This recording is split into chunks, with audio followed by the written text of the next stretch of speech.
अमृत वचन राधा स्वामी भाग पहला वचन 3। मानव हृदय में निष्कपट प्यार व दर्द पैदा करने व मालिक के अस्तित्व में पूरा विश्वास कराने का सही हल संत मत यानी राधा स्वामी मत में है। राधा स्वामी मत आदर्शवाद में उतना विश्वास नहीं रखता जितना व्यवहारवाद में। आज की दुनिया में पुरानी टेकों और कृतियों के कारण एक जबरदस्त चुनौती विशुद्ध और निर्मल परमार्थ और धर्म के मानने वालों के समझ उपस्थित हो गई है। आज धर्म और धार्मिक अवस्था को प्रगति में सबसे बड़ी बाधा बताया जा रहा है। विशेषकर नवयुगों में मालिक की हस्ती को नकारने की प्रवृत्ति पैदा हो गई है। हर चीज को आर्थिक दृष्टि से आंकना, केवल पाउंड शिलिंग पैसे में तोलना, प्रत्येक सामाजिक समस्या के लिए आर्थिक शोषण को ही जिम्मेदार ठहराना यह दृष्टिकोण संतुलित नहीं है और परमार्थ में बाधक है।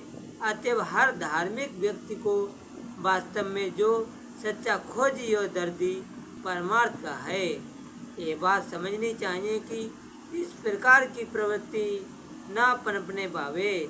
सच्चा धर्म और सच्चा इंसान को रूढ़िवाद नहीं सिखाता, संकीर्णता नहीं सिखाता। धर्म की वजह से आर्थिक शोषण नहीं होता, निराशावाद नहीं आता और न ही कोई प्रगति रुकती है। आज भारत की संस्कृति और सभ्यता जिस किसी रूप में भी बची हुई है, वह केवल विशुद्ध धार्मिकता के कारण ही सुरक्षित है। ये अटूट सत्य है। इस प्राचीन संस्कृति से मालिक की आस्था को निकाल दिया जाए तो वैदिक संस्कृति से लेकर आज तक की हमारी संस्कृति का कोई महत्व नहीं रह जाता। अचरज की बात है कि दक्षिण का ब्रह्मांड नंबूदरी पाद उत्तर के बद्रीनाथ धाम का पुजारी है। भारत का हर व्यक्ति चाहे उत्तर का हो या दक्षिण का, इसी संस्कृति धरोहर के कारण एकता के बंधन में बंधा हुआ है। यह बंधन है धर्म का बंधन, यानी मालिक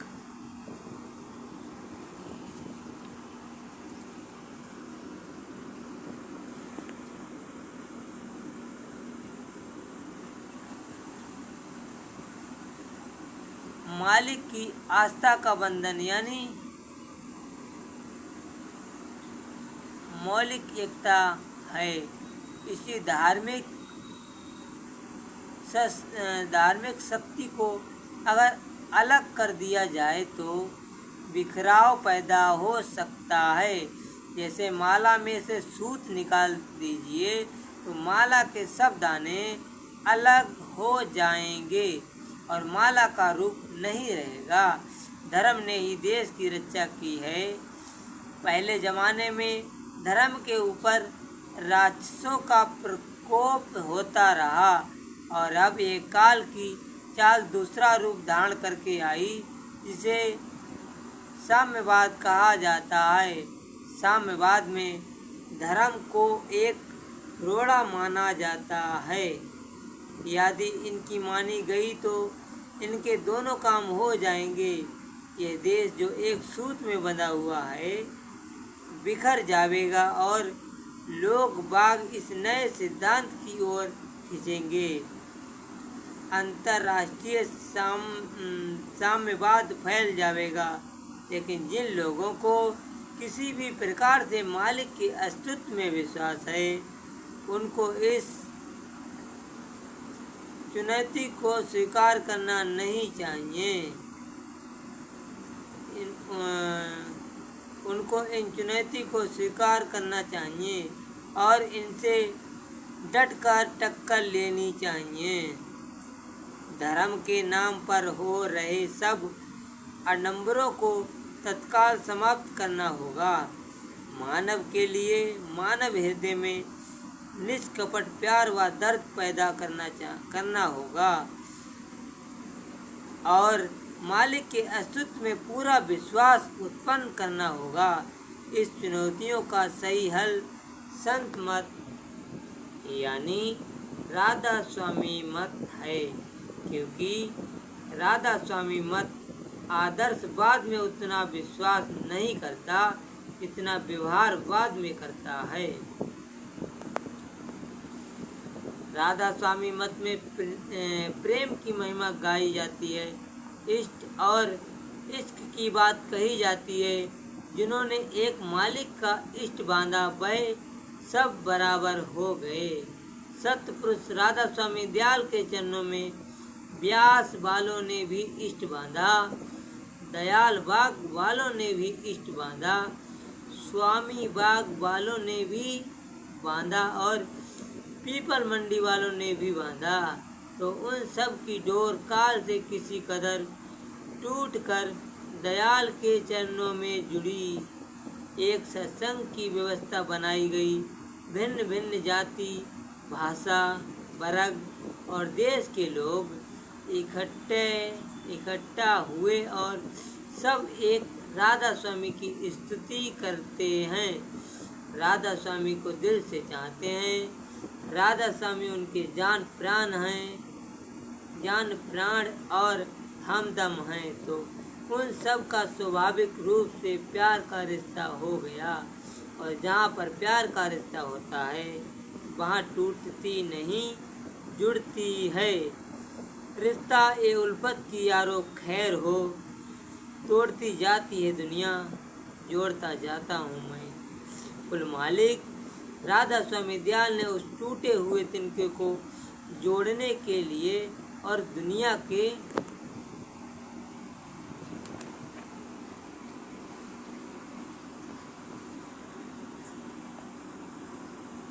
बिखराववाद में एकता लाने के लिए स्वयं सतगुरु रूप धारण किया और ऊंचे से ऊंचे देश का वर्ण किया, जहाँ बेशुमार सूरतें सत्पुरुष के रूप लीला और विलास का एक रस आनंद लेती हैं।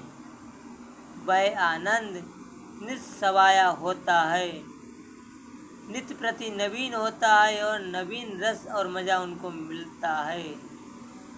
धूमधाम नित्य होत सवाई, आनंद मंगल दिन प्रति गाई। ऐसा देश रचा राधा स्वामी, जिन भक्तन को करें विश्रामी। जब से यहाँ संत सतगुरु रूप धारण करके आए तो उसी विलास का नमूना उन्होंने यहाँ खड़ा किया और सच और उच्च कोटि की प्रेमी सुरतें मालिक के चरणों में रली मिली। सतगुरु के दर्शन, विलास और लीला में मगन रहीं। हुजूर महाराज के समय में तो यह पता नहीं रहता था कि कब रात हो गई और कब सुबह हो गई। प्रेम मगन जब मन हुआ कौन गिने तिथि बार। ना समय मालूम न कौन सा दिन है, यह मालूम न यह मालूम कि छुट्टी बाकी है कि नहीं। रल मिलकर प्रेम प्रीत और प्रतीत के साथ सच्चे परमार्थ के गाहक समझदारी और साझेदारी के साथ चलते थे, एक दूसरे का दर्द समझते थे और सदैव बिना दिखावे के एक दूसरे की मदद को तैयार रहते थे। सत्संग में साम्यवाद और सौम्यवाद प्रस्तुत रहता था। स्थूलित व्यवहार राधा स्वामी मत की सबसे बड़ी देन है। प्रेम पत्र में हुजूर महाराज ने संतुलन पर जोर दिया और कहा कि गृहस्थ में रहते हुए अपने दोनों काम करो, स्वार्थ और परमार्थ। जो गलत के समय या परेशानी के समय मालिक के चरणों में लगा रहा और जिसने उसको निज कर दया जानी, उसी ने साम्यवाद स्थापित कर लिया। हुजूर महाराज ने ऐसे तरीके बताए जो व्यवहारिक हैं और इस जीव से बन सकते हैं। इसलिए सब झगड़े और झमेलों को छोड़कर जानना चाहिए कि संत मत ही इस समय जीता जागता मत है। अगर किसी को धर्म समझना है और विशुद्ध धार्मिक भावना देखनी है तो वह राधा स्वामी मत में देख सकता है और उसे गुरु दर पर जाकर हाजिरी देनी चाहिए। जो कुछ इस जमाने में चला हुआ है वह है सब रूढ़िवाद है, और वे लोग जो इस रूढ़िवाद में पड़े हैं वे इन आई हुई चुनौतियों का मुकाबला कतई नहीं कर सकते, ना वे जो उनके कहने पर चलते हैं। लेकिन तुम अगर संत मत में हो तो इन चुनौतियों का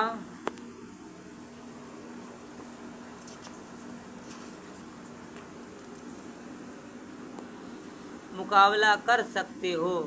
पुरानी टेक, रूढ़िवाद, शंकाएं, अंधविश्वास का परित्याग करके विशुद्ध धार्मिक भावना का परिचय दे सकते हो और संत सतगुरु की प्रीत के आश्रय एकता के सूत में बंधकर जग के बंधन ढीले कर सकते हो। जो मेरे प्रीतम से प्रीत करे मोहि प्यारा लागे री। बाली आज्ञा मानकर सौम्यवाद का आदर्श प्रस्तुत कर सकते हो।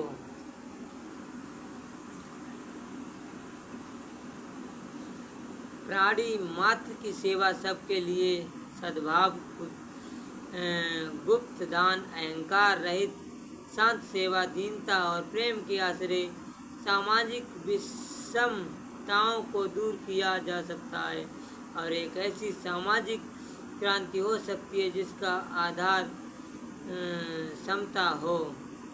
राधा स्वामी नाम धीरे धीरे क्रांति करेगा और एक ऐसे समाज की संरचना संभव होगी जिसका आधार प्रेम होगा, और तभी प्रेम और सुख के भंडार में पहुंचना संभव होगा।